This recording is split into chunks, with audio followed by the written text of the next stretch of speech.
But also, it was like a quote from Ronnie James Dio in the menu, and then the next person would be like, Arthur Scargill.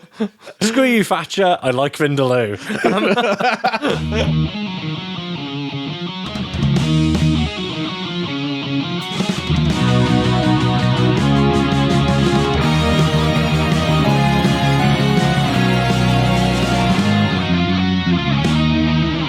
Hello, and welcome to Maiden Voyages, a podcast dedicated to Iron Maiden. That's it. That's all you get it.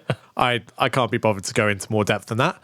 I'm Sam, a writer of sorts, and I would say pretty medium to big Iron Maiden fan. The more I go through this, the more I seem to enjoy Iron Maiden, if I'm honest. Good news. And I'm joined by Bledd, an historian of sorts, and, I didn't even do this last time, an Iron Maiden.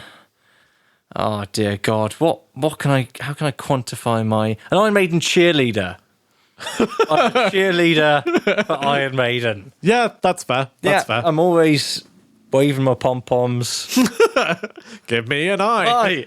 Give me an R. It lasts a while, to be fair. People. Yeah. People leave during your cheerleading set. I could sort of borrow Justin Hawkins' Darkness thing of, give me an eye, give me a Ron Maiden. What does this spell? Nice. Very nice. Very nice indeed. So, last episode, we went through the Summer on Tour, artwork, recording, and now we get to Seventh Son of a Seventh Son, the album. I find it really hard to say Seventh Son by going Seventh Son of a Seventh Son.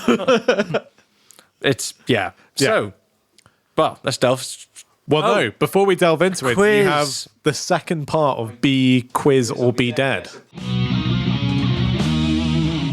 Part 2 of Be Quiz or Be Dead, as usual, themed around. I mean, I don't know why we do this dance. We both know I'm not going to be able to answer any of the questions, and there's one. I'm going to feel worse for it. Maybe there's one you might be able to have a good, educated guess at. You say that every time, but it's and not. I feel like it's bait to get me to go along with your elaborate build you up ruse. and I cut you down. Exactly. So, question 1 of Be Quiz or Be Dead, an exclusively Seventh Son theme for these three. Well, yeah. So, the B-side of Can I Play With Madness is a song called Black Bart Blues. But who is Black Bart? You know what the worst thing about this is? I did look it up. Oh, he's a pirate. No, you're so close. A sailor? He was a medieval suit of armour. Oh. That the band... Well, Black Bart is a pirate, but that's not who the song refers to. Okay. Yeah. So the Black Bart, the titular Black Bart of the song refers to the name the band gave to a suit of armour, who I believe they purchased having seen it outside a gas station in the United States of America. Sure. Okay. So they saw some suits of armour outside a gas station in the United States, and they bought one, and they called it Black Bart. I mean, I think we'll come on to it later, but that's a weird song. Oh, yeah. Yeah. Heads up, folks. We're going back to Iron Maiden Sleaze Corner. Yeah. Yeah. It's not good, is it? Oy. Well, we'll get there. Question 2. Can I Play With Madness was originally... Yes, you can, Flevin. And I do. Was originally a ballad written by Adrian Smith. So it began life... What? So it began life... There's no recordings of it, sadly, that I'm aware of. But Adrian has spoken about the background of the song and said it was a kind of ballad song he was working on with a different title. What was the working title? Can I Play With Sadness? It has... Come on, that would have been amazing. Can I play with your heart?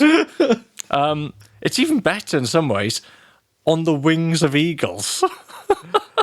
That just sounds like a Kai Hansen song, to be honest. To me, that sounds like a sort of Tina Turner, Celine Dion type. You know, like, you'll never know. I don't know why I get a You'll Never Know You're My Hero vibe, but it's like On the Wings of Eagles. Yeah, I see what you mean. To me, it has, because of Eagles specifically, it starts to make me think of like libertarian American metal, like When the Eagle Cries by Iced Earth. Oh, less said the better. Yeah. Oh, dear. Yeah. I mean, it is criminal that it wasn't called Can I Play With Sadness? And question 3. The evil that men do is a quotation, getting literary now. The evil that men do is a quotation usually attributed to which English writer? Shakespeare. You know what? I was going to give you... There's a bonus... Chris Marlowe. Harold Pinter. Oh. No, it's not. It's Shakespeare. I was going to say there was a bonus point for the play, and I was going to say that gives you a bit of a clue, because, it's a playwright. Hamlet? No, it's Julius Caesar. That's right. That's one. Great. Yeah. So, across both episodes, 1 out of 6. Let the good times roll. I mean, if this was a GCSE, you'd have to stay behind in year 12 to reset. Yeah, if it was a GCSE, I would have revised. Oh, I'd love to get the exam board to back my GCSE and Iron Maiden studies. Yeah, it is worrying you're a teacher in many ways. Just to see the Daily Mail headline. Woke, liberal, Iron Maiden fan. Makes children learn about Iron Maiden and gender ideology. Yeah. Oh, dear. Right. I tell you what isn't oh, dear. Seventh Son of a Seventh Son. Hell yeah. So let's get into some tracks. Side 1, track 1. Moonchild. Not to be confused with the excellent Fields of the Nephilim song of the same name. Very different songs. Very different songs. Yeah. I mean, both great, but very different. Go on, hit me with some Moonchild thoughts. And frame it within the general pantheon of Maiden opening tracks for me. It is a very different opening track. I mean, opening with, I know it's only like 30 seconds, maybe a minute of it. Opening with acoustic guitars and isolated vocals just stands out in the pantheon of Maiden, right? Yeah. Like there's no other Maiden opener that sounds like that. And then it kind of builds up into a more traditional Maiden number. But it's, I mean, building on what we were saying in the Somewhere in Time episode about Bruce's acoustic stuff being rejected, is actually, with that context, it's really interesting that they would open this album acoustic. Well, yeah, especially as it's a Dickinson Smith composition as well. And also a bit of a departure. Usually we think of Dickinson Smith providing the melodic hard rock. The AOR side. Yeah, and this is not that. No. I mean, like, you have that This really is Aggie. You have that paired back intro, but then it kind of, it goes all in on, like, rotating synth leads and, like, just, I guess, almost more standard Maiden fare in some ways. But there's a real fire to Bruce's voice in it. Yeah. Like, he just sounds properly animated. There's more venom and bite to it, but it still has that, like, quality of a storyteller aspect to it. Yeah, like and perhaps we talked even more about, so than before in some ways with the Bruce. We spoke in the last episode about perhaps the acoustic refrain at the beginning and the end. Yeah, sort of trying to shoehorn a concept together, Yeah. but it sort of establishes Bruce in the role of the narrator to me. Yeah, You know what yeah, I mean? definitely. It kind of makes him feel like, I'm about to tell you a story. Kind of vibe What there. really works about this song for me is the acoustic intro, the build up, and Bruce's voice and his delivery all feels like the raising of a curtain on a play. Yes, Right. yeah, very nicely Like, put, actually. Yeah, There's definitely that vibe to it, and I would say this is the most concept album-y point on the album.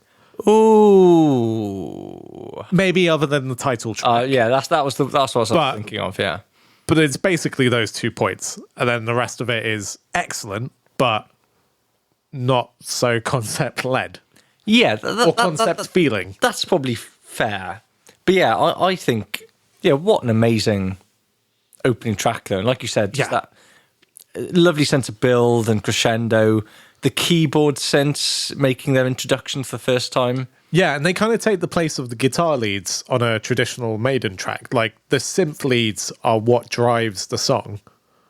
Yes. Not always, No, but not like always. it is a less guitar focused track than your typical Maiden opener, at least. Yeah, that's probably fair actually, in the sense that it doesn't necessarily have. Where you would have like a dual guitar lead, you instead have synths. Yeah, and you're not even hit with necessarily a massively prominent riff because Yeah. the vocals and the guitar come at the same time almost, don't they? For the main verse, the dun dun dun. You know, they come in together. Like it's heavy, but it's iconic riff. It's a bit more atmospheric than it is riffy. Yeah, absolutely. And the only interesting point about the song is Adrian Smith, if you watch the Maiden Part 3 doc that goes with the Maiden England DVD, he was never happy with how that synth turned out. Oh, that's interesting. I think he demoed it on a guitar synth and he brought it to the band. I was like, this is my idea. Yeah. But they couldn't make it work at the right speed or something. But what struck me as interesting is how even back in 2012 or whenever they filmed that doc, he still seemed kind of annoyed about that. He has this kind of like, I wasn't particularly happy with that, in honesty. Yeah, well, I guess if you create a piece of art and it's kind of frozen in a certain form that doesn't quite marry up to your vision of it, it's always going to feel a bit like, I wish I could have done this thing again. Yeah, so it seems like I had to transpose it to a different tempo and the keyboard rather than guitar, and I think it's a bit like, but all in all, I think it worked out pretty well. It's a cool opener. It's a very cool opener. Where are you ranking this in Iron Maiden opening? Well, I'm not asking you to literally rank it, but, you know, as an opening track to a Maiden album, Moonchild? I guess the weird thing, like, if I'm comparing it to other opening tracks, it's not the greatest opening track, but in the context of Seventh Son, it works so well. Whereas if this was opening, I don't know, Peace of Mind, that would be weird, right? Yeah. So it's not that you can easily compare this to the other openers, but as an opener to an album, it's very strong. As an Iron Maiden opening track, it's like, I don't know, mid-tier, I guess. Okay. It's very good, but it's when you have like, I don't know, Where Eagles Dare it's better than Invaders. Like, let's give it that. Oh, Christ, yes. The heaviest song on the album? Yeah, maybe actually. Could well be, couldn't it? Yeah. I mean, not that necessarily matters per se. I think the only other thing what I quite like about Moonchild is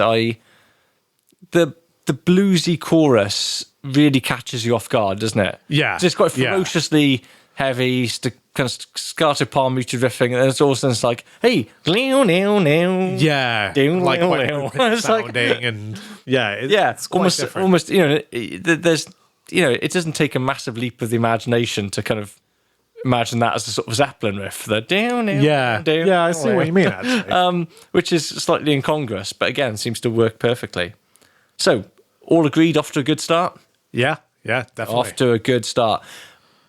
I'm going to throw a slight fly in the ointment here. Oh dear. And I only properly clocked this listening to the album for the umpteenth time today before doing this on my way home from work. Sure. The guitar tone on this record, it's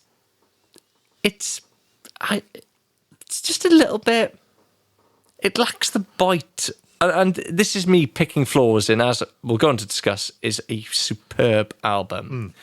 But it sort of lacks the bite that Martin Birch brought to. I'm not even sure it's the fault of the producer necessarily. Just the guitar tone is a little bit. It takes a while for me to adjust to it because it's just a little bit muddy, a bit midi. I need a bit more attack and treble.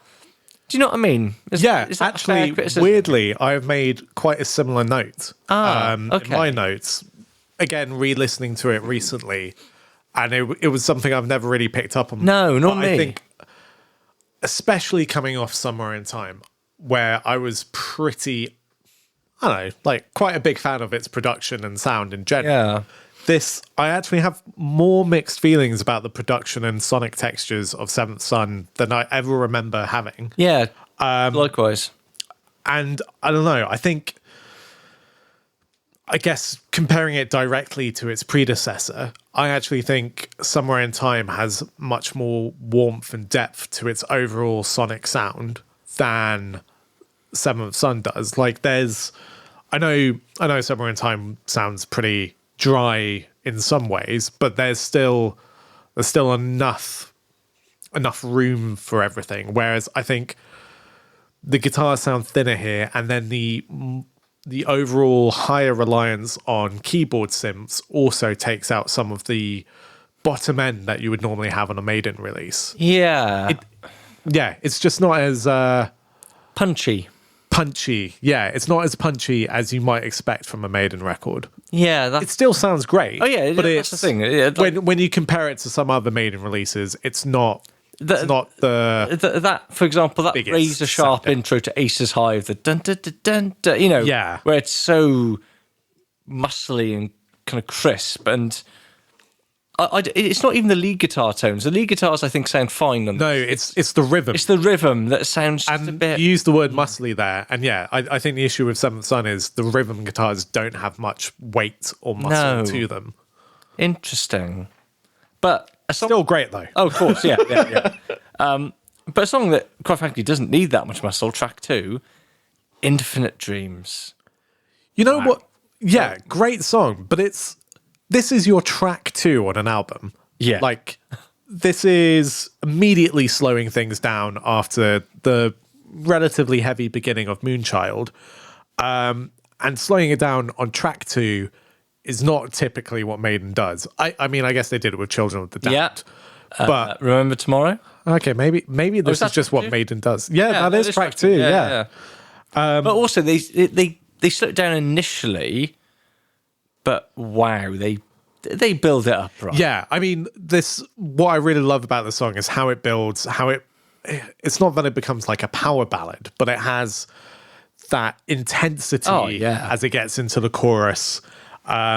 But also before it even gets there, during the clean sections, there's such a cool little clean guitar groove going on. It's almost Hendrix-esque. Yeah, like there's something so fluid about it that you don't often get on Maiden and it's songs. the way that like those guys like Hendrix and Clapton, they'd be playing, you know, at their peak in the 60s, would be kind of playing rhythm, but interspersed with all these little bluesy licks. Yeah. I mean, I can only assume it's Adrian masterclass. Smith at work, right? I think it's both of them, really. I think they're both from that school of guitar playing. Although, actually, oddly, the only songwriting credit is Steve Harris. Well, yeah. So for a Steve Harris song to have such, like, bluesy guitars is quite interesting. Yeah, almost an element of almost jazzy. Yeah, I mean, this is one of the few Maiden songs I would describe as groovy in any sense. Those verse clean guitars have a real jazz fusion vibe to them a lot of the time. And, you know, I'm going to say this, like, you know, going back to a couple, you know, when we did our Dream Maiden gigs episode, this was the song from this album I chose to put in. This, for me, might be Steve Harris's finest hour as a songwriter.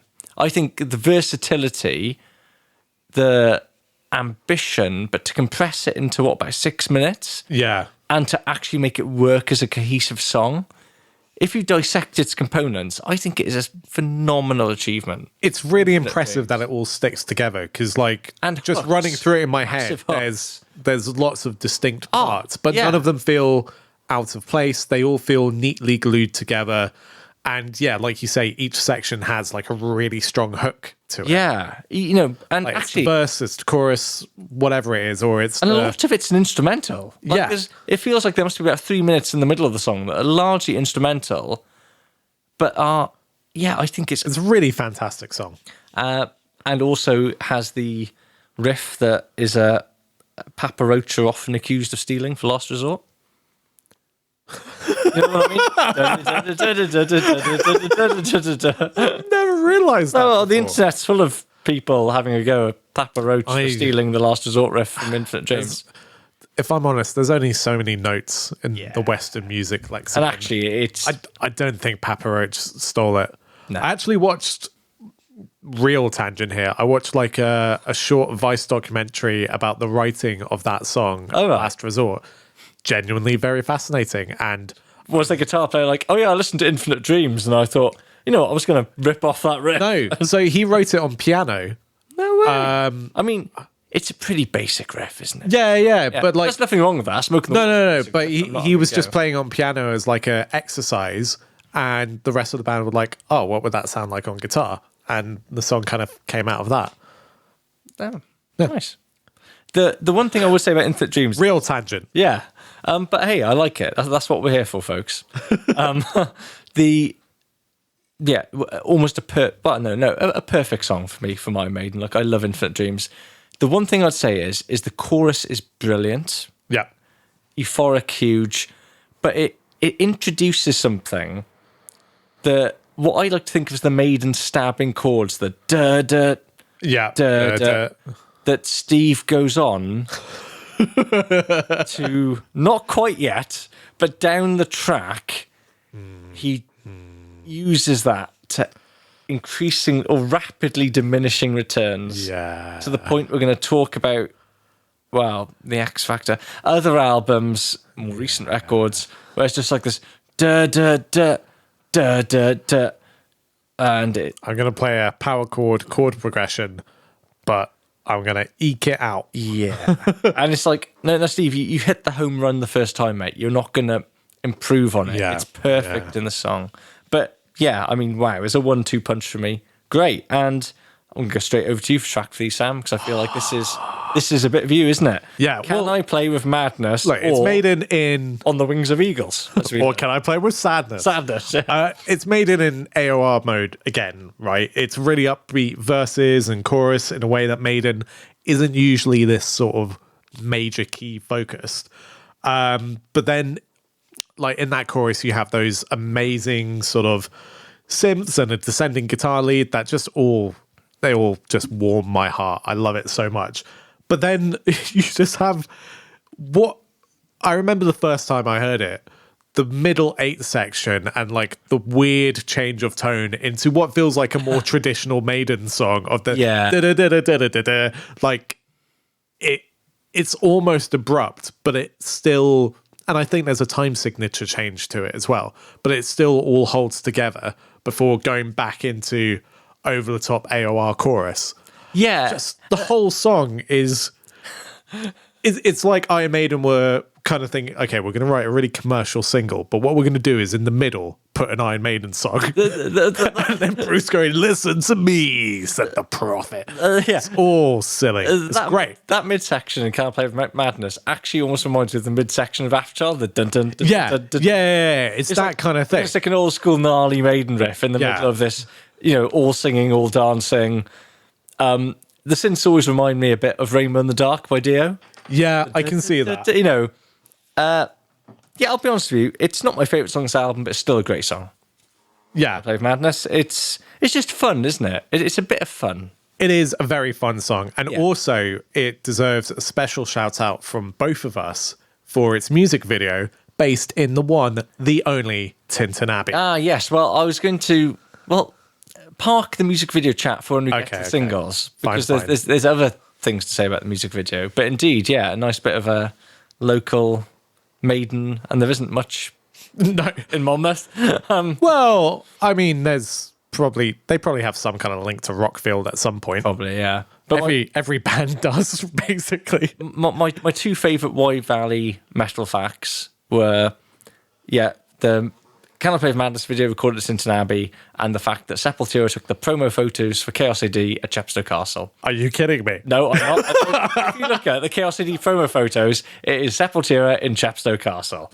Nice. Very nice indeed. For listener context, I should add that obviously, whilst Bledd and I are both in Cardiff nowadays, we spent our teens in the Wye Valley. Yeah. And specifically the town Monmouth, where there's there's a lot of weird rock history to Monmouth. But my favourite thing about Monmouth is one of the local Indian restaurants had lots of quotes from rock stars who had stayed in Monmouth whilst recording at Rockfield, and had given quotes to this Indian restaurant.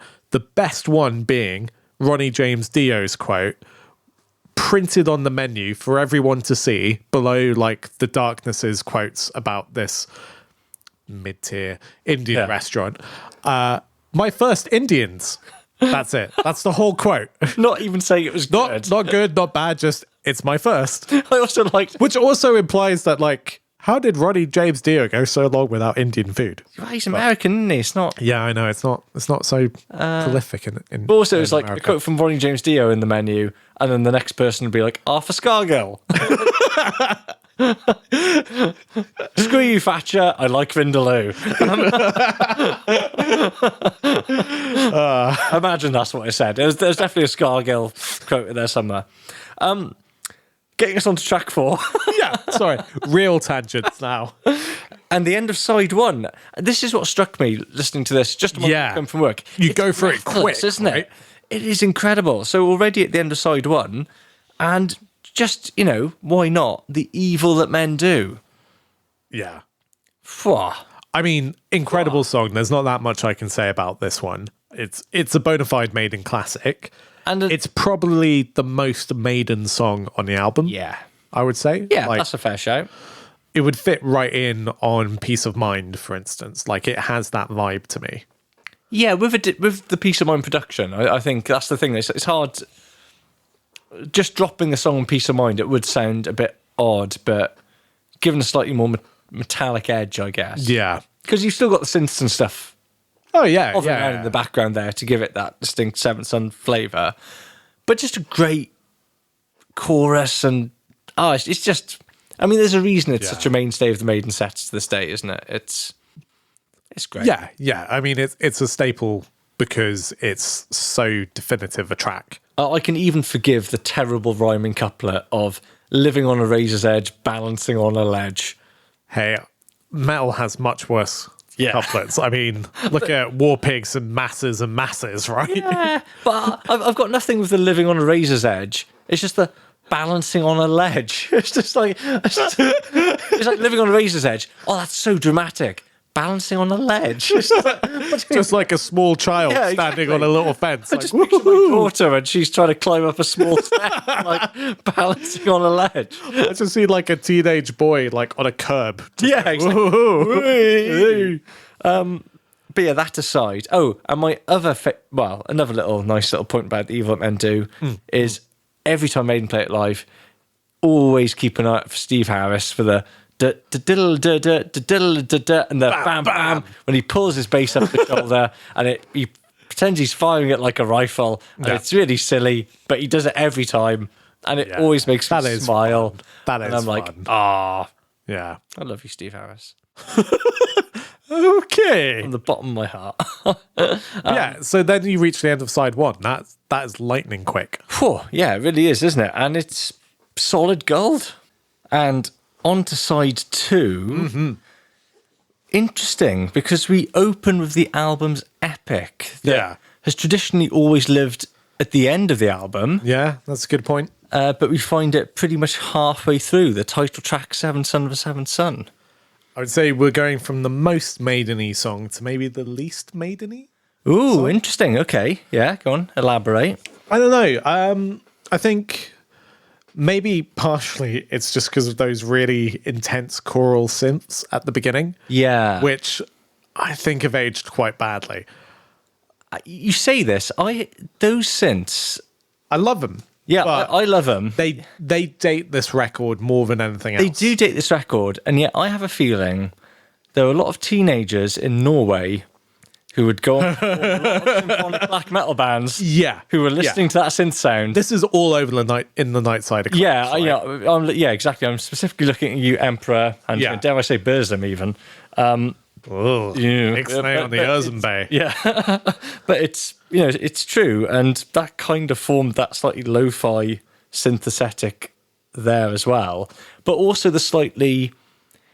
I hate to say this because this is probably like massive Orientalism, but the slightly Eastern theme to the riff. It hasn't quite picked up on that. No, really.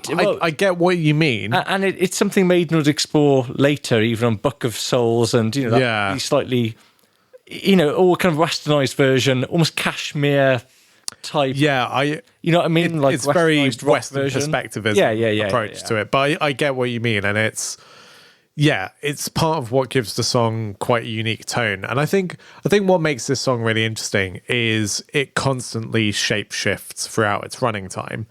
But again, it all hangs together really well. There's lots of sort of like earwiggy bits in it. Like the chorus is just very memorable. Oh, isn't it? Yeah. And what a riff for that chorus. Yeah. And And like that, for me, that's one of the heaviest bits on the album as well.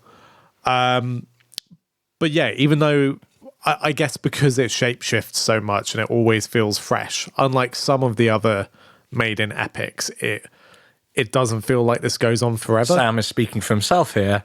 Yeah, sure. I have no qualms about the running time of Well, like, say, compare this to Rime of the Ancient Mariner.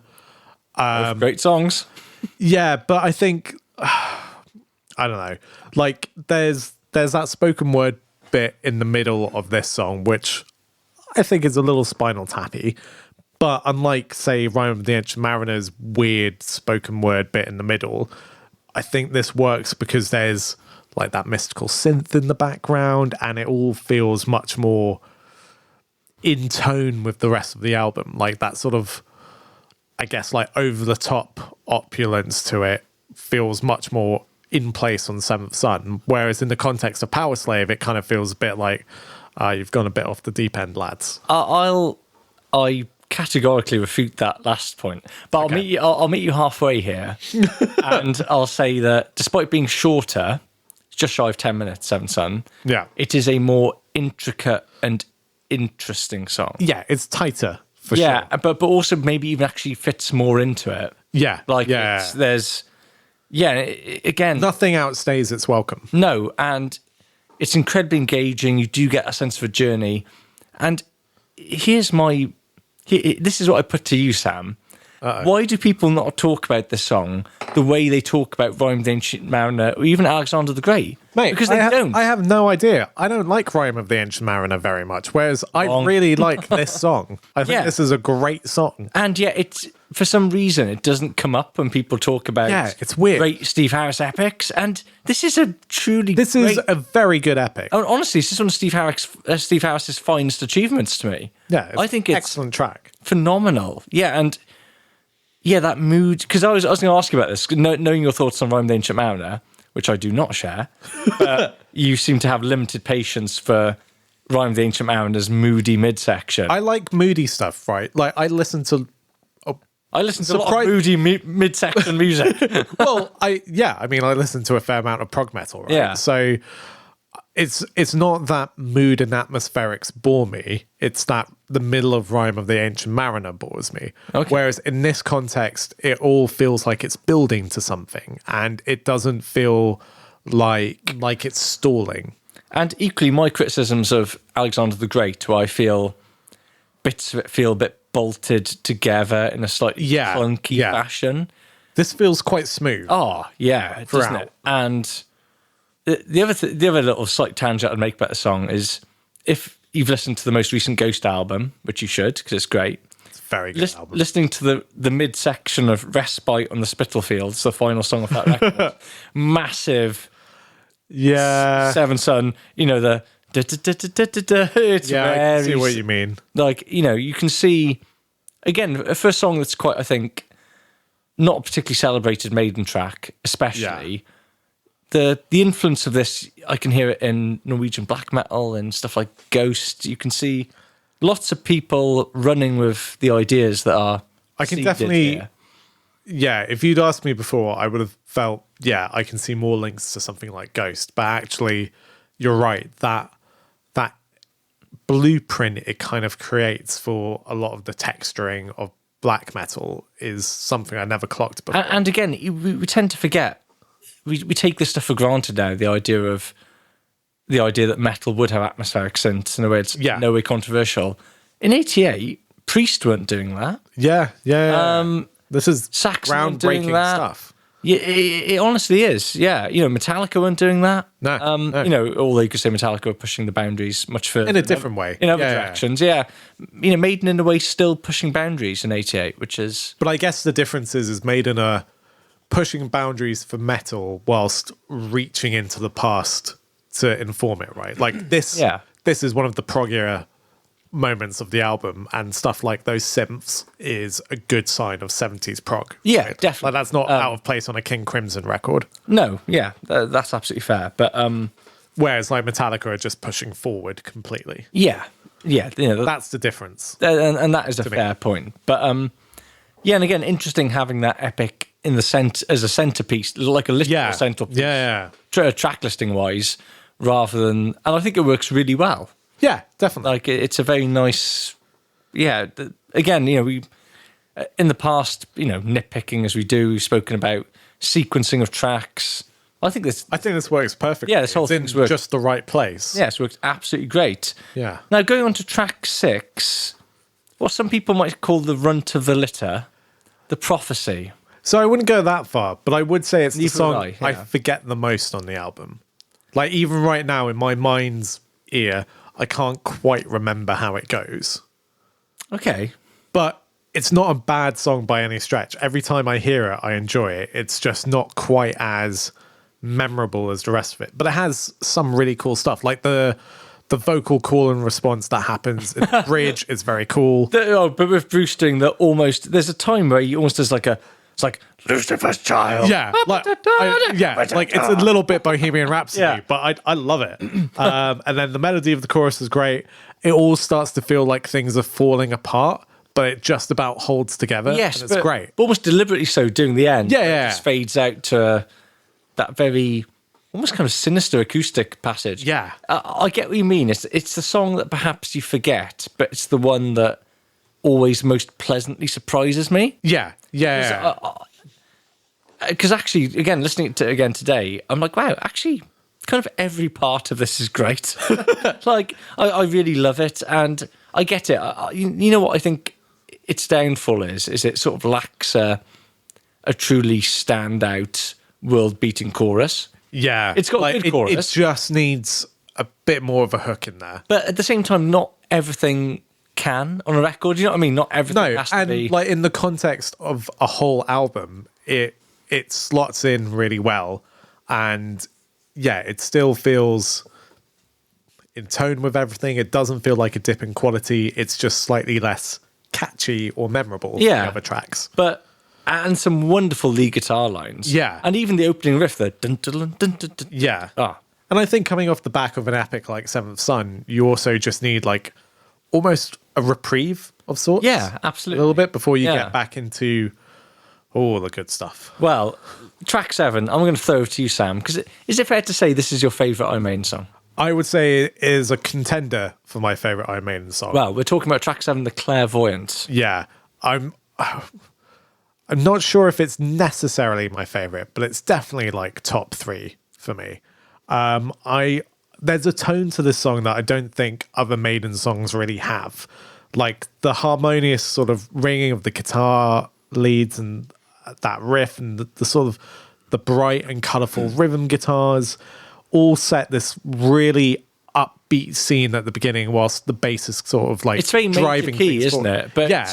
It's really euphoric at beginning, and then suddenly there's a sort of minor chord that comes in for the verses. Yeah. And everything starts to feel quite uncomfortable. It gets a bit moody and tense. And there's just a real sense of melodrama to the whole song. Like it feels like an adventure to me. And then as it pounds on, that chorus that comes in is just so fun. And then you've just got just such a heavy ending of like there's a time to live and there's a time to die. For me it has so much color and dramatism to it. I love this And track that's what I was so thinking, much. going back to this song being the original inception of the album. In a way, this is the first song Steve wrote. Yeah. About the clairvoyant. Would they be able to foresee their own death? That's the line, isn't it? For all their power, couldn't foresee their own demise. Yeah. And going back to that opening riff as well. But is that what they call counterpoint music, where you've got like the bass or one thing doing one thing and then a different melody line working over the top of it? Because I guess so. What always strikes me about Steve Harris, maybe, I don't know, I might be talking out. But it is one of the few instances where the bass and guitars aren't in sync, right? Like they are doing quite different, dramatically different things. And part of Steve Harris's genius, I think, if you can call it that, is I'd be pretty happy if I came up to that bass line. Yeah. It's a very good bass line, but to then make that leap to go, oh, you know what naturally fits over this is that da-na-na-na. Yeah. It's like, how do you make that imaginative leap to think you've got this quite fast, but like I said, major key, and to figure out, oh yeah, that's the lead guitar line that goes on top of it, and obviously it fits perfectly, but it just, I think that takes a huge amount of well, creativity and just like musical nous, really, to be able to combine those two ideas to make something so good. Yeah, and then I love that the song ends by revisiting that melody and then adds a vocal layer on top of it. And it just... I feel reborn again. The whole thing... it's a perfect circle of a song. Yeah. I mean, what can I add to what you've said? A great Maiden song. It's the peak of the album for me, but part of that is my bias of loving this song so much, right? Okay. Yeah, okay.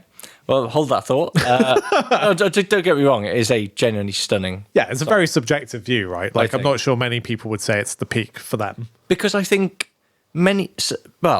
there's general consensus that this is one of Maiden's best albums, if not their best. The criticism you sometimes read is that it peters out in this. It's front loaded, basically. The second side isn't as good. To which I say, wrong. I was trying to think of what, like, go and die, incorrect opinion, move along, rubbish. Like, the idea that this album peters out when when some of those people are going, now, Peace of Mind, that's a flawless Maiden record. It's like, yeah, I mean, they're wrong. Yeah. I had this discussion with an acquaintance recently, and they were really pushing for the second half of Peace of Mind. I was like, mate, no. Did you give them a little smack and go, you silly boy? I was just like, it all falls down after the Trooper. It's not just a quest for fire. Yeah, there are other weak points, certainly. But, yeah, well, let's talk about the final song then, which is interesting for so many reasons. One, because it's so amazing and Maiden just ignore it. Secondly, Maiden ending on a kind of short, sharp, anthemic stomper in a way they've really not done since Killers. You know, when we get Drifter as like our little, this is like a little 4 or 5 minute proper traditional Maiden gallop, huge chorus, Only the Good Die Young, I should say, track 8 we're talking about now. Yeah. At the end of the record. Now, I think we have different opinions about this. So we do, yeah. Let me lay my cards on the table. Please do. This is an almost perfect Iron Maiden song. Interesting. Care to elaborate? Well, perfect, just because it's like Maiden at the end of this very experimental record. Well, I say very experimental. By Maiden standards, a somewhat experimental record where you've been thrown with keyboard synths for the first time, these slightly progressive elements, and just giving you a kind of distillation to me of everything that's great about Iron Maiden, from the lead guitar line, the galloping verses, a huge chorus, I think, with Bruce's amazing tracked vocals. To me, it's just anthemic. It is euphoric. It was the song I clearly remember listening to this all the way through for the first time, buying it on CD. I can remember where I was. I was in my house in Carmarthen, West Wales, SA31 postcode. Don't know why I threw that in there. I have to bleep that out. Well, sorry, I don't live there anymore. It's one for the West Wales fans. They're like, woo, SA31 massive. And just getting to that final track and thinking I pretty much heard most of the Maiden discography and getting to Only the Good Die Young. Yeah. And be like, oh my God, there are still Maiden songs like this I've not heard. Yeah. And just being... Yeah, I don't think it's ever been played live. Oh, really? No, I don't think so. In my world, this would have been a single. Yeah, I could see that. Like, this would have been a single. I maybe would have had this... Oh, it's hard though, isn't it? Because the others are so good. Yeah. But I could see this working as a single. Yeah. Okay, go on. Let's hear the So, I mean, hopefully what I'm going to say is not too offensive. I love the chorus of this song. I think Huge it is chorus, yeah. absolutely fantastic chorus. one of the best choruses in the album, I'd say. Yeah, it is a proper earworm. It's really strong. I think there's lots of really cool parts, like some incredible sort of lightning speed bass playing in the middle. Like, Oh yeah, yeah, lovely like stuff. it is a really good Maiden song. So taken as an individual song, I like it. Like, maybe not one of my favorites, but it's a good Maiden song. I guess my issue with it is it feels like a weird end to the album. Like, it feels slightly anachronistic, and it feels kind of like, I guess, and again, this is probably all wholly to do with my love of the Clairvoyant, is I was thinking, not to be too reversionist, but imagine if the album ended with the Clairvoyant and ended with that I Feel Reborn again. Like, there's sort of a thematic closure to that, whereas Only the Good Die Young kind of feels like, and here's a bonus Iron Maiden song after the loose concept of the rest of the album. And then that's only exacerbated by having that bookended acoustic Moonchild reprise put at the end of it. It just kind of feels a bit like, oh no, we veered a bit too much into classic Maiden, gonna have to put the intro back in. Whereas if you'd kind of, either you had the song earlier in the running order and you just end with Clairvoyant, or you have some kind of different ending, it would just feel more like, I don't know, the end of a play, to use the metaphor I used earlier. Whereas this feels like an encore, but you don't do encores on albums. You know what? I'd not thought about it like that, but I think that's actually quite valid. How would you feel if the Clairvoyant and Only the Good Die Young were swapped round?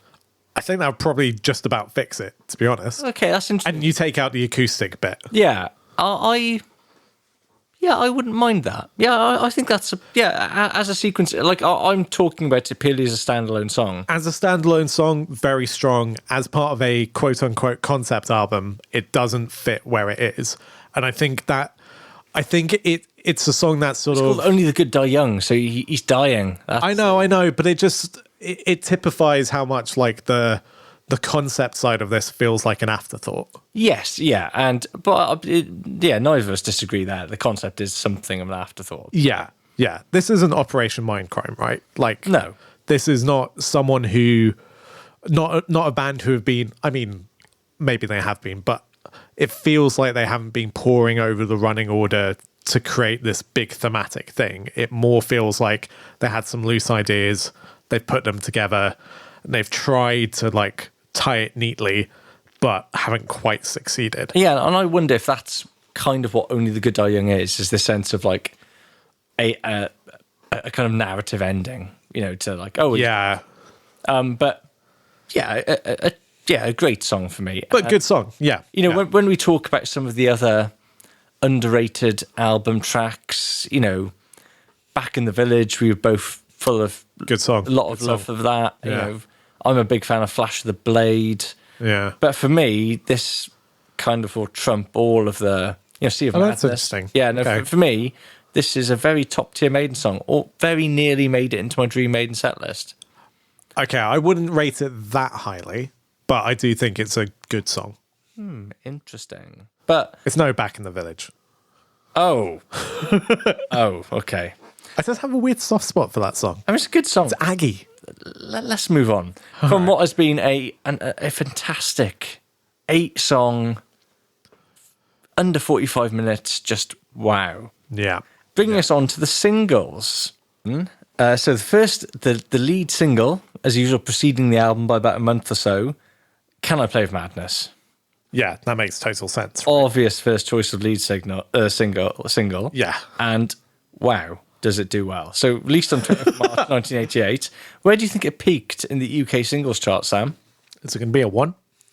No, Iron Maiden only have one number one single. Oh, yeah, of course, right. 5. Number 3. Okay. What do you mean, okay? That's huge for a metal band. Right, yeah. But absolutely huge. It peaks at number 3 in the UK singles charts. Maiden have got nowhere near number 3. Yeah. It's absolutely massive. And all the singles we're going to talk about off this album, in the UK at least, they're all top 10 singles. That's surprising. Yeah, all 4 top 10. I mean, in terms of Maiden's British popularity, this is pretty much their high point, really, commercially. This is, the big league. Where should we start? Let's start with the B-sides. So, okay. Let's take the less contentious one.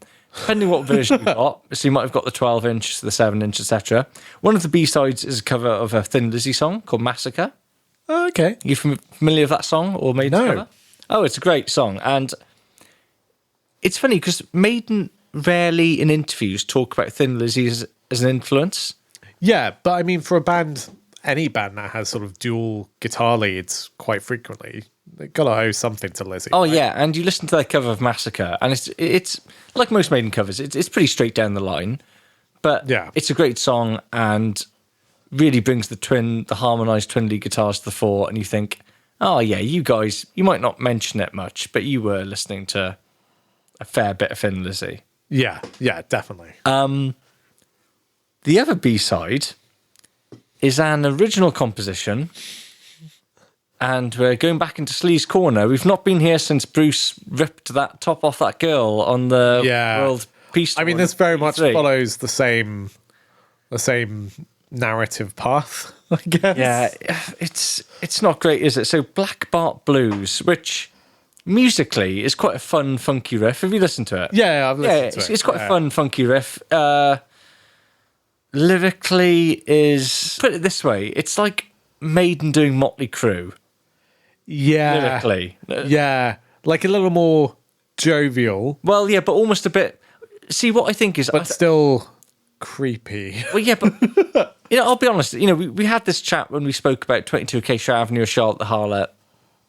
For me, Black Bot Blues is the most overtly misogynistic thing Maiden have done. Yeah, I think that's fair. And I think the difference is with something like 22 Acacia Avenue, there's like, it's seedy and grim, but that's kind of the story and the narrative. Yeah, and Like it feels like a more fictional thing. yeah, Whereas this song feels like a tour anecdote turned into a song. yeah, in which, and we're going to get very woke in you here, folks. So, stick around. But unapologetically, the wokest Iron Maiden podcast. Yeah. Well, I mean, it also doesn't help that then Nico starts doing quite bad Jamaican accents later on Oh in the God, song. yeah, and also just the way the woman is just portrayed as, An idiot. well, yeah, like an idiot groupie Yeah. who's there to kind of be abused. It's Not great. the only thing I can say in the song's defense, and I would in no way try and defend it, is that it's not a million miles away from like Zappa's stuff around Joe. Like, and Maiden were big Zappa fans, and Yeah. but having said that, using Zappa as a reference point for someone who's Look, I really enjoy attitudes Zappa's towards music, women. but also Zappa has some issues about it. but I'm thinking of a song like Crew Slut off Joe's Garage. Yeah, that song hasn't aged very well. And neither has this, right? We haven't even explained what the pretext of the story of Black Bart Blues is, which is a song about a groupie who works their way onto Iron Maiden's tour bus and offers sexual favours in exchange for alcohol. Yeah, and what I didn't realise is I was always trying to figure out who Black Bart was, and now you've explained it's a suit of armour. It's just a suit of armour on the tour bus that sees Bruce and this groupie having sex. Well, That's basically the narrative framework of this song. Sorry, lawyer alert. Do we know it's Bruce? I've never got that. It's a member of the band. I'm not sure if Bruce was married at this point. Okay, maybe. Well, Should we stick with a member of Iron Maiden? okay, I'm saying Bruce because he's the one narrating the song. Well, yeah, but he's a singer. He narrates all the songs. Sure, okay. Who's got the writing credit on this? That will answer it. I honestly do not know. But No one wanted to claim it. yeah, it's... And it's... I quite like the riff. It is a Harris Dickinson composition. Okay. Maybe written from a first-person perspective of a different member of the band. Sure. But, yeah, the sort of female voices, where it's like that whiny American, Quite. oh my God, you're on the Yeah. bus, which again is a very Zappa type thing to do, like a bit of Valley Girl, and Yeah. but it's Yeah. it's not good. It's no good. A better fact about Can I Play With Madness, it featured on Now That's What I Call Music 12. Nice. Yes! What else was on now? That's what I call Music you're 12. going to have to pull that up. But if you look at it, it's so incongruous. I seem to remember some of the other acts were like Wet, Wet, Wet, the Scottish kind of Yeah. archipelago pop group. What else is on there? We've got some Belinda Carlisle. Oh, lovely. Circle in the Sand. Wow, lots of things I've never heard of. It's not a vintage now. That's what I call music. I seem to remember. Some Elton John.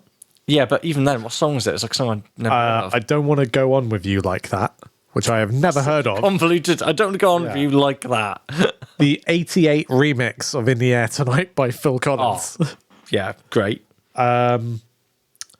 These Dreams by Heart, which is Oh, yes. smashing song. Immediately followed by Tapao. Oh, what's the power song? I Will Be With You. Not great. Okay. Okay, so a proper memorable song from this is I Think We're Alone Now by Tiffany. Don't know. Pure 80s pop sugar. okay. And then Push It by Salt and Pepper. Again, pure 80s. Oh, yeah, Push It. Oh, yeah. Those are probably the two biggest songs. And then on just it, I an would say. Iron Maiden song. Yeah. This is a weird compilation. But this sort of shows the extent to which, in the UK at least, Maiden were totally infiltrating spaces that metal bands were not. Yeah. There's nothing. There isn't even another rock song on there, let alone a metal track, right? Yeah. Although the Wet, Wet, Wet song is a cover of the Beatles. Yes, I do remember that. Yeah. I have never heard that. Nor it's- do I wish to. It's Know Your Love Is All Around Me, which is all I need from that. That's the song. Yeah. And going back to the music video, we already mentioned the Tintin Abbey set, which is a nice little rep for. I remember the first time I saw that music video when I was like 15, 16. I was like, wait, I know that place. Yeah. And the other talking point about that video is that it's Monty Python legend, founder member Graham Chapman's one of his last recorded Yeah. screen appearances, because he passed away the following year from mouth cancer, I believe, which is an amazing coup for Maiden to get someone so definitely. instrumental to British comedy to be in one of their videos, and for that to sadly be one of his last. I mean, I'm not saying it's necessarily a fitting tribute to his acting and talent and genius, but it's very cool, that intersection of worlds, and must have meant the world to the guys in Maiden. Who, definitely. Like, it's being given credibility by British icons, right? Well, Bruce Dickinson, the Bruce in his name comes from the Monty Python sketch, the Australian sketch about everyone being called Bruce. I didn't realise. Good day, Bruce. All right, Bruce. Like, Yeah, so makes Bruce sense. gets his name from, right? So, because that's not his birth name. So, it's sentimental value. Yeah, that's nice. Next single, The Evil That Men Do. So following the album 1st of August 1988. And we haven't even talked about the artwork, but these all have great artwork. Yeah. I mean, we touched on it when we talked about the album covers. All these singles have such cool Take artwork. it as read. They look amazing. Yeah. Now, the interesting thing about The Evil That Men Do B-sides, again, peaked at number 5 in the UK charts. Wow. Yeah. I mean, can you imagine just now, like, listening to the Sunday charts on Radio 1 and being anything like The Evil That Men Do coming on at number 5? Well, no, I can't imagine. No. Fundamentally, no. Never in my lifetime has anything like that occurred. But The Evil That Men Do, the B-sides, were the re-recordings of Charlotte the Harlot and Charlotte the Yeah. Harlot. Yeah. The 88 versions. Both feel really about good those? renditions. I really like them. And I think we've touched on it before on the podcast. But it's nice to have studio versions with Bruce on vocals. And I'm surprised they never did more of them. Well, what is interesting is if you get the... So in 1990, Maiden did a big reissue campaign of all their singles. Right. Some of which I own on vinyl CD format. It was like the 10-year... Yeah. We're reissuing all our singles. There's a big box to put them all in. One of the bonus tracks on the CDs were like Nico chats. Yeah. Right, and I happen to have this one, and the bonus track of Nico, he's talking at the time, it's all in 1990, he says, there was chat that Steve Harris, we were going to re-record all of the first album and potentially Killers. Oh, wow. Okay. With Bruce on vocals, which if they had done that, like now that's not unusual. No, but that would have been pretty revolutionary. But bands these days, there are a lot of bands that have gone back and re-recorded their early material with their current lineups or just beefing up the production or whatever. For Maiden to have done that in 88 would have been pretty kind of pretty unique. yeah, pretty unique. And in a way, I don't think it'd be better than the originals. But it would be No, it would just interesting to be have a both. different thing. And yeah, I think it would be interesting to have both. To be honest, I don't think it would be worth it re-recording the entire albums, but just some of the big hitters. Yeah, well, particularly as I guess now you've got the Beast over Hammersmith and stuff where you've got Bruce doing most of that stuff live anyway, if you're curious, with the band pretty close to the time playing it. Yeah. So, yeah. if you want to know what Bruce singing, I don't know, Drifter would sound like, there's a version of him doing it out there for you to listen to. But yeah, quite an interesting and novel concept for a B-side even then. Yeah, definitely. Let's quickly rattle through, because we've got 4 singles, which is quite unusual for Maiden album. Usually, It's usually 2, right? So we've got a third single, the Clairvoyant. So, for all my love of this song, this is a weird single choice. And yet it peaked at number 6 in the UK charts. Wow. Great. Like, they are on such a run of thought. Yeah. And the B-sides, again, we've got live... Well, sorry, no, I should say again. We've got live track B-sides recorded from the Monsters Rock. Oh, cool. First time Maiden headline, which we'll discuss more in the next episode. But, yeah, you sort of sense Maiden perhaps putting out a single just to capitalise on the fact they've headlined the biggest rock metal festival in the world, potentially at that point. I mean, in the UK, the only one, but it was the biggest Monsters Rock I know for a fact up until that point. Oh, really? The Maiden headlined 88, yeah. So you've got a live version of The Prisoner and Heaven Can Wait from that performance. And yeah, another great artwork. Yeah. A slightly, eclectic choice of single. Yeah, I just don't think it's a single track, but great. I love it. And the 4th single, I've put this in here. We could almost discuss this next episode, but let's do it now because it's off this album. It's a live version of Infinite Dreams from the Maiden England VHS. Well, and CD, but the CD originally was packaged in with the VHS. Right. So, obviously, being the Maiden VHS nerd completist I have, I have the VHS that was packaged with the CD. So, Infinite Dreams live as a single didn't actually come out until 6th November 1989. And it also means that the artwork is Made in England themed rather than part of the Seventh Son. It is indeed, theming. yeah. Boo. But a great song. Oh, yeah. And also peaked at number 6. Wow. For a live Really single. on a pretty good streak in this era. Yeah. I mean, don't go messing it up now, guys. But yeah, so I mean, in a way, that's kind of an addendum, I guess, to the album, because it comes out a whole year after the other singles, and it's more of a promo for the Made in England live VHS than anything else. But, it's off this record, so let's stick it in there. Why not? And on to the critical reception. So, probably doesn't surprise you to learn that this album got pretty much ecstatic and rave reviews when it came out. Yeah, as far as I can find out. I'm going to put out the feelers to the at Maiden Pod followers right now. If you have contemporary reviews of this record, please share them with us because we love that stuff.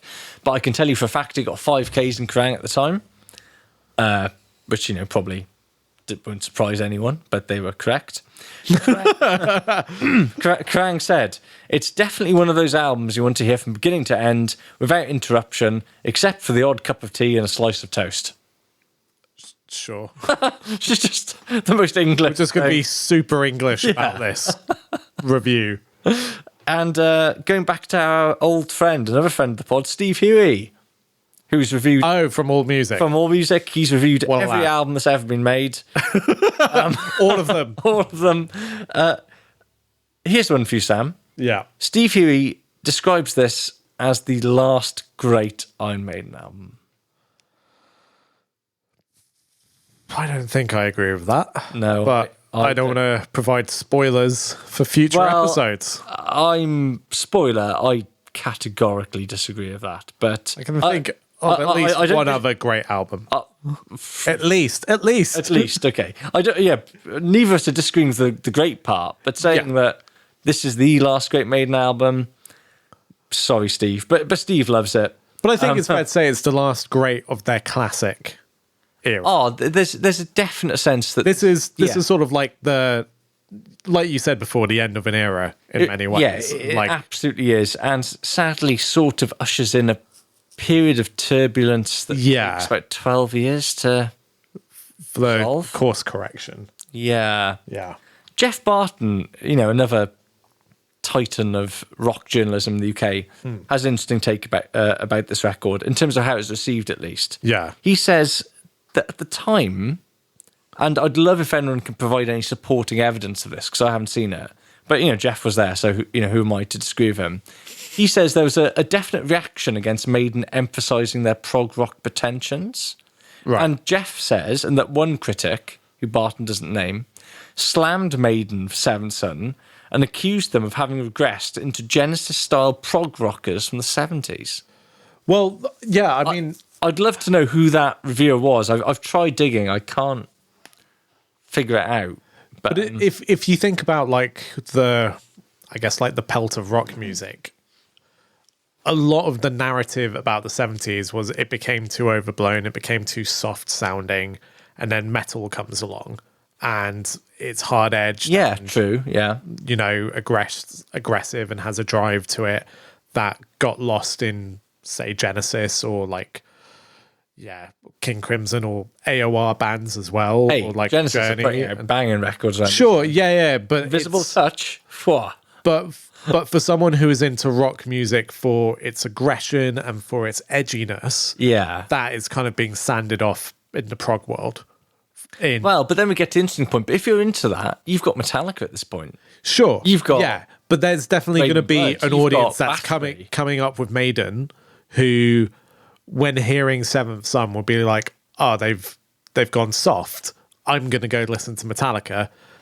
This is a bunch of old farts now. And I imagine that was quite a lot of people's narrative at the time. I think particularly in the USA.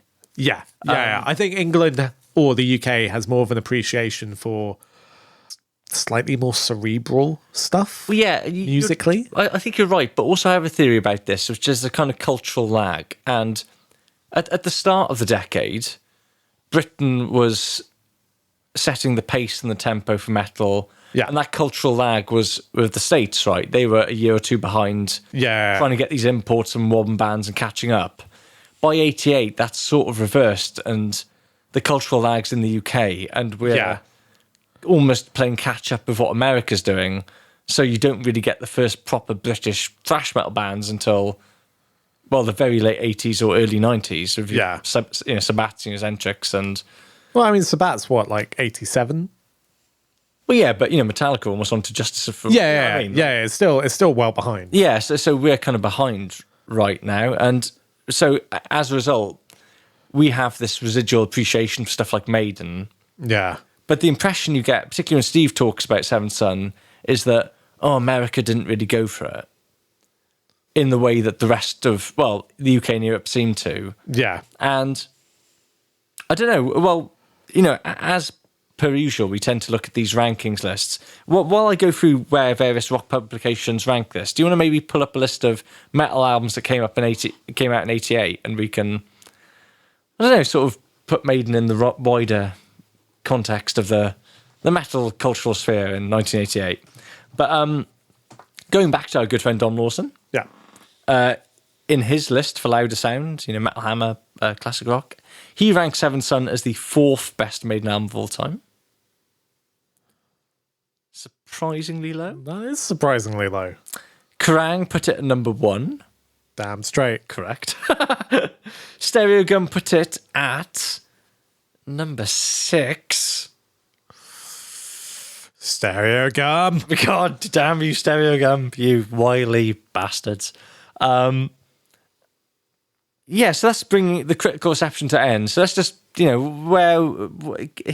me with some of the big names that come out in 88 for metal releases.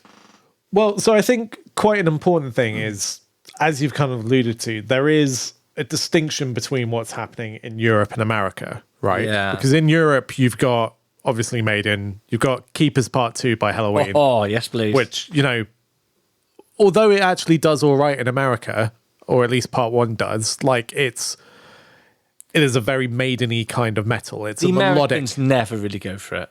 Let's be honest. They go. So I think Keepers Part 1 did weirdly well because Halloween end up touring with like oddly Exodus and Armored Saint. Okay, yeah, but they're not touring with like Ozzy Osbourne. No. It's never huge. It's never relative, huge. yeah. Right.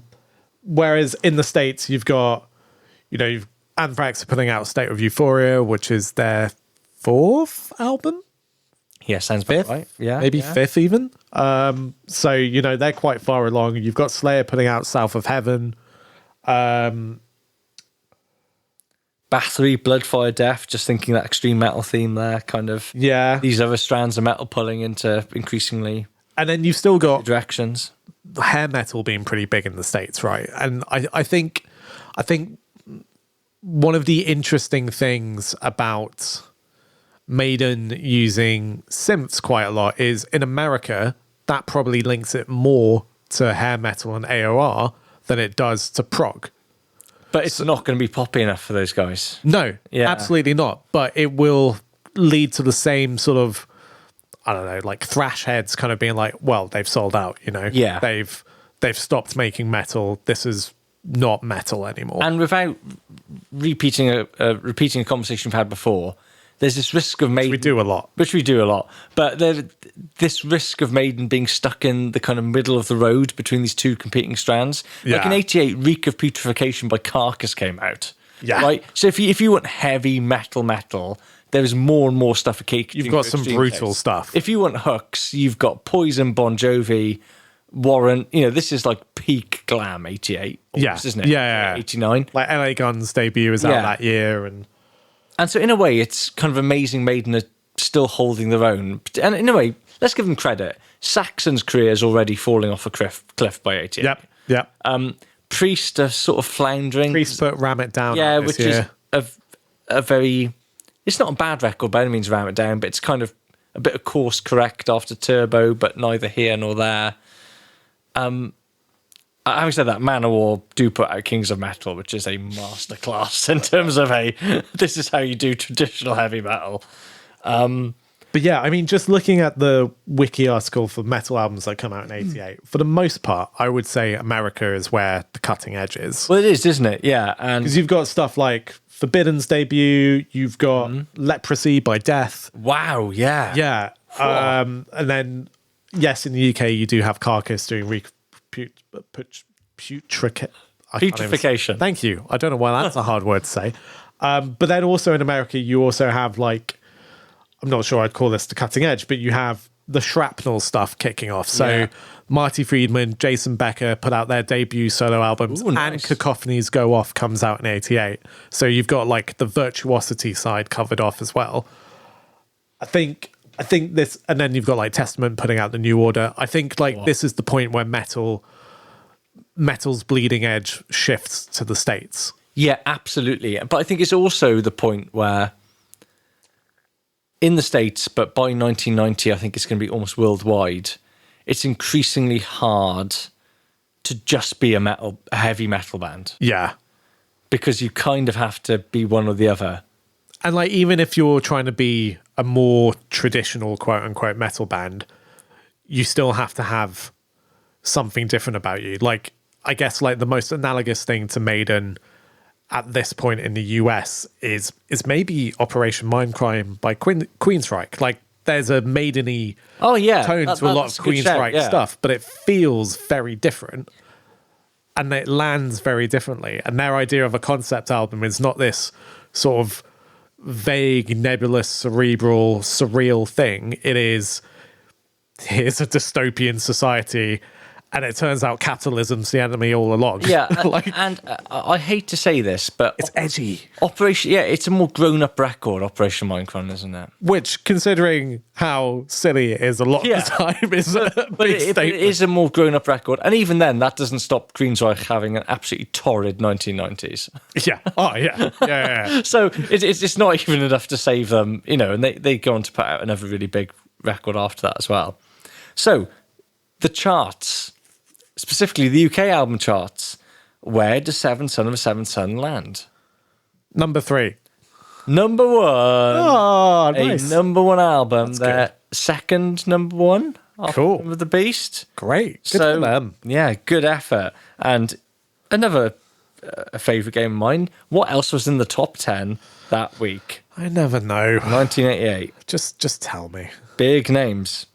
So, number 2, because they bloody let compilations in. Now That's What I Call Music 12, which is the one before the one that has Can I Play with Madness? Okay. Number 3, Push by Bros. Okay. That sets the tone for this. Yeah, I mean, come on. Who doesn't love Bros, especially after that documentary? That was a good documentary, to be fair. Number 4, genuinely great, Tango in the Night by Fleetwood Mac. Okay, yes. Number 5, The Best of OMD, Orchestral Manoeuvres in the Dark, who are a band I know the name of but know nothing about. They're coming up again. Number 6, Popped In, Sold Out by Wet Wet Wet. Wow, okay. But popped as in pop music and soul as in soul out. Well, nice. Nice. Yeah, kind of. Number 7, Dirty Dancing original soundtrack. I mean, that is wall-to-wall bangers, to be fair. Good. Number 8, Hip Hop and Rapping in the House. The whitest compilation of hip hop I've ever heard. I mean, yeah, thinking about the broader musical climate, this is when hip hop and rap starts hitting the mainstream. Well, clearly, because, people in the UK can't get enough of hip hop and rapping in the house by various artists. I'm going to look up who's on that. Please really do. Curious. Number 9, something that's actually quite good. Well, I say actually quite good. The album is Actually by the Pet Shop Boys. And at number 10, Bridge of Spies by Tapao, which has China in Your Hand, which is one of the best 80s synth ballads. Do you know China in Your Hand by Tapao? Yeah, I know the song. Just too far your dreams are. Okay, I only recognise 2 artists on this hip hop and rapping in the house. Grandmaster Flash. Yeah. OG. And the GOAT. Salt and Pepper. Yeah. Is it Push It? No, it is Tramp. I don't know. And then I've never heard of any of these other artists. Which, considering I quite like 80s rap, I'm surprised by. Throw me some names, Sam. Cold Cut. Legend. Derek B. Oh, Derek B. Yeah. The Real Roxanne. Oh, the real Roxanne. Yeah, not like the fake Roxanne. I feel like you're lying to me. I have no idea who these people are. Good stuff. So, it's the home run. All right. Man of the match. Who plays the synths? That's what I want to know. His name is well, I think on the album it might be Steve, who tends to play the synths. But live, it's Mike Kenny. I want to say. No, but if it's on the album, I guess I'm going to give it to Steve. Like the defining thing of this album, texturally, is the synths. I would say. I mean, because otherwise I'm just going to give it to Bruce again, because I just think he puts in a really stellar vocal performance. Well, you know what? But that's... I can't keep giving it to Bruce or Adrian. I have to give it to someone else sometime. Poor Nick McBrain. Just like, come on, I'm great at drums. Nico's great. I've given him an award once. Have you? An award. Yeah, the first album he's on, I think. Peace of Mind. Yeah, I think I gave it. I don't remember. I will... So long ago. I will actually give this one to Bruce, just because I feel... he kind of really rallies himself after quite a disappointing album and tour cycle, it seems, somewhere in time, and to come back and to reinvigorate, and his name is on a lot of my favourite songs in this album. Well, having said that, it's quite tempting to go for Steve, but you've given Steve the plaudits he rightfully deserves. I mean, also, like, so let me the give them to Bruce, thing aside, I think he does some fantastic songwriting on this, along with Bruce and Adrian. And I think there's a going back to Infinite Dreams, just stunning. Best of the Beast, worst of the rest. Your least favourite track and your most favourite track of 777. I think we know what the most favourite is. Is it The Clairvoyant? Oh, is it? Just it is. And then least favourite is maybe The Prophecy. And that's not because The Prophecy is bad. It's just it's the least memorable. That's not in any way controversial. Yeah. It's either that or Only the Good Die Young. But I like both songs quite a lot. Oh, yeah, that's the problem, right? There are no bad songs in this album, agreed? Yeah, agreed. There are no songs that are close to bad. They are all good. This is they are shades maybe of the great. most consistent Maiden album to this point. Oh yeah, there's no maybe about it for me. And I think Summer in Time is very consistently good as well. Yeah, but but I this... think the high points on this are just even more Yeah. than Summer in Time. So for me, my best of the beast, one of my contenders was one of your contenders for worst of the rest, which is Only the Good Only Die Good Die Young. Young, but I know, it's not. You love that song. I do love it, but I can't deny Infinite Dreams. Yeah, as a Can't deny. lovely business.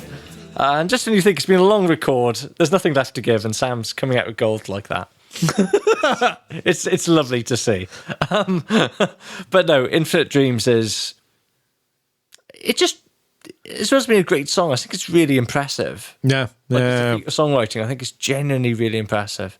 That's one of my favourite Maiden songs. It was my Dream Maiden set list, a couple of eps ago. Yeah. My worst of the rest. I swear to God, if you say the Clairvoyant. Oh, no. Nah. Never in a million years. But Good. Can I Play with Madness? That's worse. It's not a bad song. I like Can I Play with Madness? I do. And it was a toss-up between that and The Prophecy, but... Again, You're a toss-up, toss-up. But just listening to the album again today, I was like, I'm actually having a better time with... Not a better time, but I'm... I think Can I Play with Madness is more played out. Right? Well, that's it, yeah, possibly. You hear it a lot. And it's... this isn't a criticism, but it's a basic song, right? It's basic. Yeah. And... but it's a very fun song, and I like it. And I do like it. But and this is a thankless task for this album because it's all so good. But it's, I wouldn't lose anything. That's fair. It's all great. But were I a push come to shove, I've just heard Can I Play with Madness enough, and yeah, fair. So, rating out of 10. Do you want to go first? I usually go first. Okay, easy for me. Wait for it. It's a 10. Nice. It's a big fat 10. If this isn't a 10, I don't know what is. That's 1-0. Yeah. I mean, the only quibble I could find the whole time we're discussing it is that slight thing about the rhythm guitar tone. When I'm having to drill that deep to be like, the rhythm guitar tones are not quite. Yeah, I mean, it's something I never noticed until re-listening to it recently and sort of looking for stuff. Yeah, exactly. And likewise, it maybe detracted from my enjoyment of it for about 10 seconds until I forgot about it. So this to me is one of the greatest heavy metal albums of all time. May as well say it now. It's Iron Maiden's greatest album for me. It's a 10. Well, that's the end of the podcast, folks. We'll be doing no more episodes. Yeah, it's tune in next week. Well, until we get to No Prayer for the Dying, which is a 12. It's not. It's downhill from here for a bit, folks. Go on then. So I'm reeling out the big guns. Okay, I'm going to shock you. It's a 10. It's a 10 from Len. It's obviously I have some criticisms about it, as I do anything. But if you can't constructively have some criticisms about things you love, then do you really love them? I don't know. Let's not get too deep about it. I just think it is. No, that warms my heart. Sam. Front to back, an incredible album. Maybe there's ways it could be slightly more incredible. Who knows? But I just think it is an incredible artistic statement and the best thing Maiden have done or will ever do. Not to spoil the rest of this podcast. But there's some other good stuff. Contrary to Steve Huey, it's not the last great Maiden album. No. There's still plenty of enjoyable things, but this is really the peak. You mentioned it was the end of an era, and I feel like the discography keeps building and building up to this point, and this, I can totally get why this might not be everyone's jam, but this is the most, I guess, opulent Maiden will be without it feeling too self-indulgent. It's just the right balance of stuff, and it's still exciting and different. What we're saying is the invention of the CD has a lot to answer for. Yeah. in terms of breaking the constraint of the 45 It's really good having a limit of like 50 minutes max. Yeah. Well, a perfect score. Yeah.